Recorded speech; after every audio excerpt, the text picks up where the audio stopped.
Hello guys, hello. How are you guys doing today? Talk to me. How was your week? Did anything cool happen on the street you grew up on? Remember any silly stories about your first pet? Any new hot gossip surrounding your mother's maiden name perhaps? My week? Oh, it was cool. I dog sat for a friend, worked on a couple different videos, watched the TV while nothing really major happened in the world. I'm here to talk about the hot topic. Everyone has an opinion on it, and I'm just here to share mine. That's Kung Fu.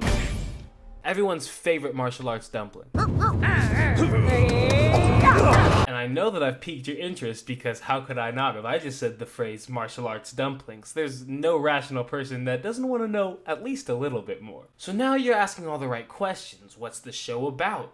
Are these vegan steamed buns? But of course, you have no way of knowing this because you've never seen the show. And I know this because nobody's ever seen the show. But I have. I am the one and only expert on this topic. Don't Google that. I watched 5 episodes, which makes me the only authority figure in this space, and you know it. And I bet that feels awful. But that awful feeling will soon be eclipsed by this awful show that I'm about to show you. So episode 1 opens with some crucial universe building where their deity creates all food through cooking it. Technically, it was through steaming, frying, baking, and cooking. Steaming, frying, baking, and cooking. But that seems a little bit redundant, you know? So it's the story about the beginning of their food world. This is about the beginning of our food world. Who's that guy? Oh, that was Master. And no, you silly goose. Of course Master's not talking to himself. He's talking to his disciples, and from what I can understand, the only 3 other people on this island. And the island is called Very Noodle Village. Very Noodle Village. We got Bao, the brazen, enthusiastic energy ball, as depicted here, with him just pumping out curls in the middle of class. We got Brother Forsey, the quiet, reserved rule follower, as seen here with him taking notes on a story that apparently he's heard every single day. Master, you tell us this story every day. And, oh god. And then there's Rolly. The incorrigible troublemaker and I guess domestic terrorist? You can just tell that she's gonna be getting us into all sorts of trouble over the next couple episodes because not even 45 seconds later, genuinely, so shortly after, her bomb explodes, setting Forsey on fire. Wow, Forsey, your head's on fire and you haven't even noticed! And he's just freaking out about it. Oh, wow, so hot. So Rolly reveals yet another chemical weapon that I guess she's developed in her lab? Oh, I remember! I have another one! If I hit you, then you'll be paralyzed! So they paralyze Forsey, so now they can put the fire out. Now he's paralyzed! We can put out the fire! Hey,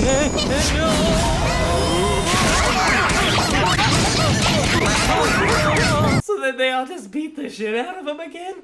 Holy shit! So after this fiasco resolves itself through every conceivable form of violence, Forsey starts getting just a little bit curious, just the least bit curious about what's going on. Master, you said Nuwa had made many foods, but now, where are the other foods? And Master has just no idea how to field this question. Like, come on man, you didn't see this coming? Like, seriously? There are literally 4 people in your entire country, and you tell them a story about how many people there are every day. Since all of you want to know... So then Master decides to show them the Nuwa recipe, which is basically their equivalent of the original Bible. And this is the scene where he introduces the book. This is how it looks in the actual show, in real life, really. I didn't edit this at all. Nuwa recipe? It is a great secret. Long time ago. But you can't just go handing out the Nuwa recipe on any random Tuesday. Oh, no. This is a special occasion. A super special occasion. We need to have a ceremony. A super ceremony. Yeah, we need something big. Like fireworks. No, that's not quite enough. If only we had something we could use. Hey, what's in that box? It is super fireworks, of course. We must use these great fireworks to welcome this holy book. Oh, of course, yes. But we can't have nice things over here in Very Noodle Village because you already know. This little stinker Rolly had to literally rig the entire island with explosives to celebrate I guess. So naturally, as the old... Oh. Let me take care of that. What you're hearing is the sound of a male person existing. Just somewhere out there. I think a new one was born. So, naturally, as the only responsible adult, Master chooses to completely ignore the explosives and get on with the ceremony. Throw the flowers.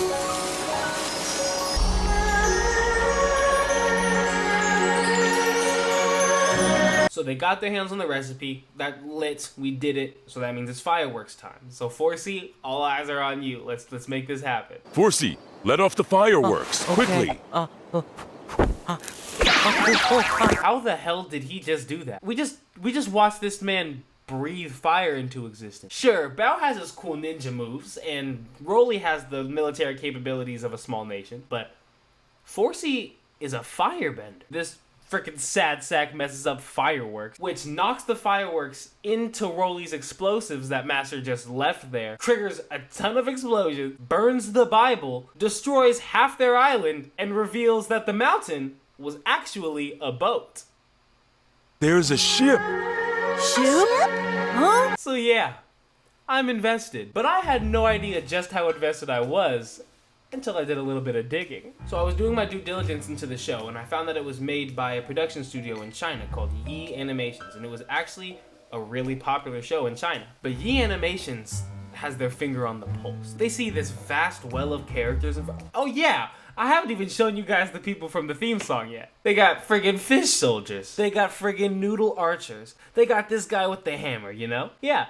They got some good stuff here. Yi Animations took Kung Fu on a one-way ticket to cinema, to the big screen, ladies and gents. Welcome to Food World. Get ready to meet sour, sweet, bitter, and spicy. Magical Stone, created to flavor the foods of the world.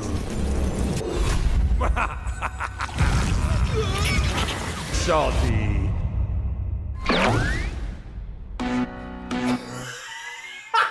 But what truly caught my eye about it is this comment. Please Kung Fu Season 3 trial murder. The murder is 4C Brown? This comment was made 13 days ago. So I was faced with probably the most difficult decision of my life. Do I watch 49 more episodes of Kung Fu? Watch these character arcs come to fruition? Figure out how 4C ends up on trial for murder? Or do I skip all that, spend $8, and watch the Kung Fu movie? You know, that movie, the one with a $12 million budget that took half a decade to produce and only made $420,000 before being pulled from theaters, along with an apology from the director promising to do better next time. And oh boy, as promising as that show looked, I cannot, in good conscience, pass up the opportunity to watch Bao and his buddies fight up against Octopus Thanos for the fate of our food world. So after a studio card with an uncomfortably long pause,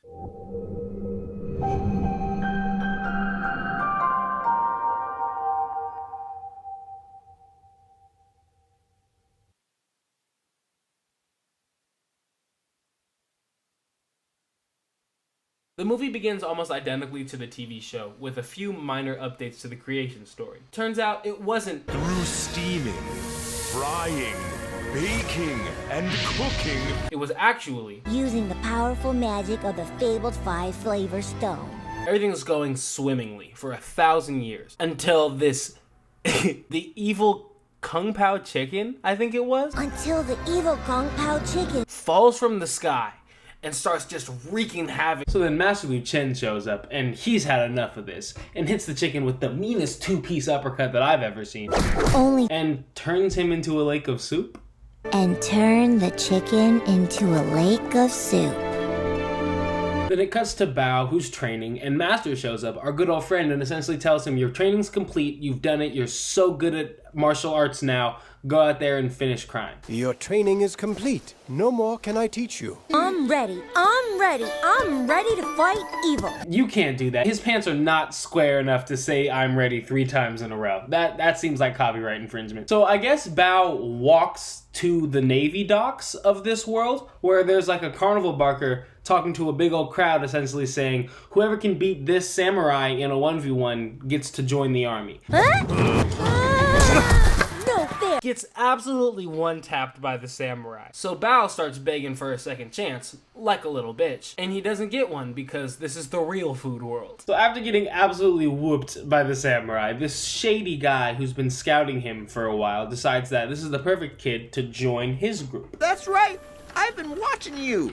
And in my pro opinion, you've got some real talent. This is, so I don't know how to explain this correctly. So Bao comes along this military caravan on one of the cooking ships, and they're sent off to sea in, and I quote, the largest armada to ever sail the 7 seas. So they sail into a storm, and they get run up on by pirates. Pirates. I hate those guys.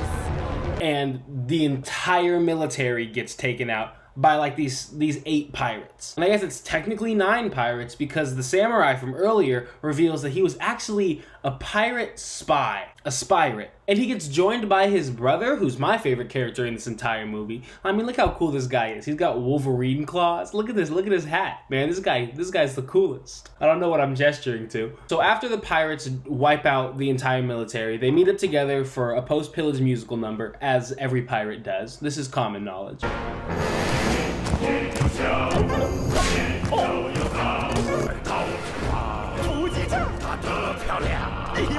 So after Lord Octopus, the Pirate King, explains very briefly his evil plan. The true location of the very ancient and very powerful 5 flavor stone. To find it, you will need a map. Bao jumps out of hiding and fights the samurai spy for the pirate. They fight for like 3 seconds and they get tackled onto another ship, and he's just like, well, that's the circle of life, baby. Yamazaki, you will have to work twice as hard with the loss of your brother. And they just sail off.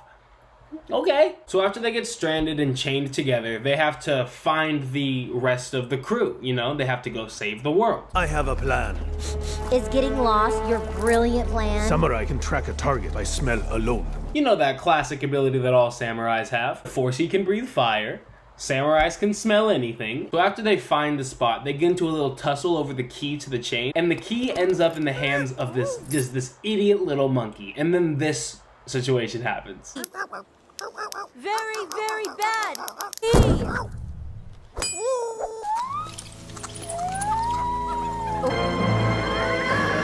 These monkeys watch this guy throw it in the air and drop it on his own head, and then fall to his death, presumably. And then they were all just like, nah, this is your fault. So this fight resolves itself as any normal fight of this nature would. Barrel of monkey hook maneuver! Also, this happens like 2 scenes later. Oh, gotta build a sauna. And flame. And voila! How do these guys keep doing this? Do all foods have the power of pyrokinesis? Why don't they do this more often? Why do they just let fish come onto their boat and kill everybody when they can fireball jutsu them away? Like, I know what this needs. Yeah, garlic. I wasn't even going to talk about this next part of the movie because it didn't seem important, but then they dropped the biggest bomb on me out of nowhere, and it became too important not to talk about. So they wake up and the forest is inexplicably on fire. Where did this come from? But this is where it gets good, because the forest is actually raw food, and the fire cooked the forest. Croissants start showing up, popcorn starts popping, and everything is just getting way too hectic for these guys. So they escape by hamster wheeling in an onion across a string of melted cheese. Thank goodness this is mozzarella! Whoa! I know, too big of a bomb not to talk about, right? That's not even the bomb. That is chump change compared to the reveal that he just lost his sense of smell and went blind because he's allergic to onions. I cannot smell. I cannot see.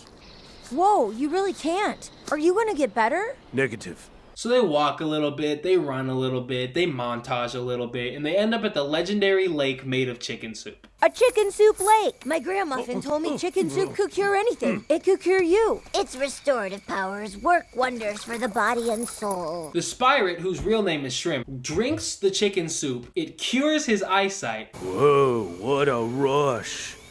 I can see. But he drinks too much of it, and he drinks so much, in fact, that he gets high. Check out the sun, man. It's like a giant flower with petals. of love. And he gets so high, in fact, that he builds a boat. Hey, I found some cool junk. Let's build a boat, bro. Huh? I got way cool skills. But they got shipwrecked by a giant frog that they fought in 3D. It wasn't anything special. Now at this point, I'm starting to lose steam because I've watched all of this movie and they haven't shown the Infinity Stones once yet. So Spyrit then ties up Bao and leaves him for dead in the forest, which is just so weird because the previous shot was literally them just establishing their friendship. We are connected. That's what friends are for. Because we're friends. Samurai have no friends. Well, you do now. And he stays trapped for maybe 45 seconds before showing up and fighting the Samurai Brothers for the third time in this movie. And Wolverine, who's the MVP of this movie so far, just starts whooping Bao. And I honestly want him to die. Until this happens. Happen to have any last words? People in loincloths shouldn't skip underwear. Plot twist. Why did they have one of the pirates audibly say plot twist? So Wolverine then solos both of them and kicks Bao under a pile of rocks until it's dark. And this is where the writers saw they were on a time crunch, took just a blast of coke and chugged out the rest of this movie. It looks like they remembered they had 80% of a plot to resolve and $6 million more to spend on animation, so they just put it all into the last 15 minutes of the movie. Bao then proceeds to have one of the most bizarre inner character monologues that I've ever seen in my entire life. You are such a failure to me. Please, save us. Friend. Then proceeds to get a pep talk from the statue of the guy from the very first scene. Now you're probably like, Devin, that's not very fair. It's obviously just the guy from the first scene and they're using a statue to represent him. They literally make sure to say that it's just the statue. I'm just a rock that kinda looks like Grandmaster Liu Chen. So finally, on the other side of the island, Octopus Thanos has found the stones. And suddenly they just start making him talk in these really weird rhymes. They just started halfway through the movie. Oh, what a beautiful morning. Oh, what a beautiful day. I've got a terrible feeling. A bread roll I'm going to slay. It's just really weird. So Bao shows up to stop them Itachi style, and honestly, I'm actively rooting against him at this point in the movie because I want to watch the stones in action, and it seems like he wants to stop that from happening. So Bao beats this army of highly trained assassins, much to my chagrin, but thankfully, it's too late. Lord Tentacles Pirate King has already grabbed the 5 flavor stones. I love saying that sentence. So Lord Tentacles gets the 5 flavor stones and just kind of bats them around a little bit, and it has catastrophic ramifications. Sour! So he grabs the salt stone and turns the world into a salt wasteland that zombifies anybody that gets hit by the salt, except for, of course, the main characters. Now there's something you don't see every day. So Super Bao and Spyrit show up to fight Octopus Thanos and Wolverine, and they're honestly doing pretty good so far. Bao made some nunchucks, Spyrit sharpened his sword with some garlic. You know, they're actually getting some work done. They start doing a little too well when they start calling out combo moves and doing them together. Whoa! What do we do now? Samurai circle maneuver. Good thinking. Samurai egg toss maneuver. And I've watched this whole movie 4 times. When did they do this? Do you expect me to believe that they coordinated this off camera? So the octopus turns himself into a huge salt monster and slowly moves to crush him. But Bao notices something crucial. Salmon, his mouth. The stone must be in there. So they go to dive into the octopus's mouth using one of their patented teamwork techniques, but Spyrit isn't gonna make it. So he takes it upon himself in his final act of bravery and whips on Bao through and throws Bao through the octopus's mouth. Goodbye, my friend. Salmon.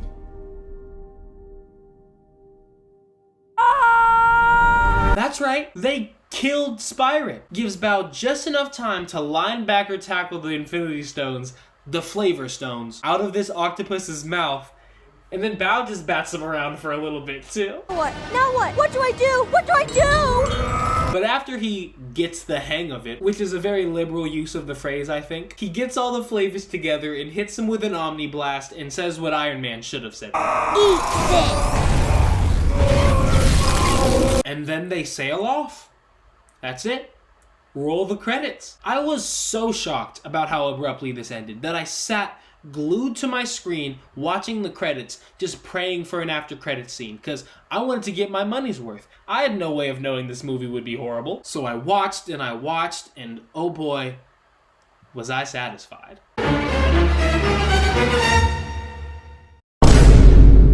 We're getting another one, baby. Let's go. You also gotta love how they chose to make one of the good guys reveal that he's not actually dead, because it doesn't actually really hint at a sequel. It just reveals like he's gonna pull up one day and they're gonna be like, oh yeah, cool, nice. This movie was painful, but of course it was. It's gonna be painful. It's a children's movie. This movie was essentially them getting into a situation and running out of that situation into a place where they're safe. But wait a second, they're not safe here.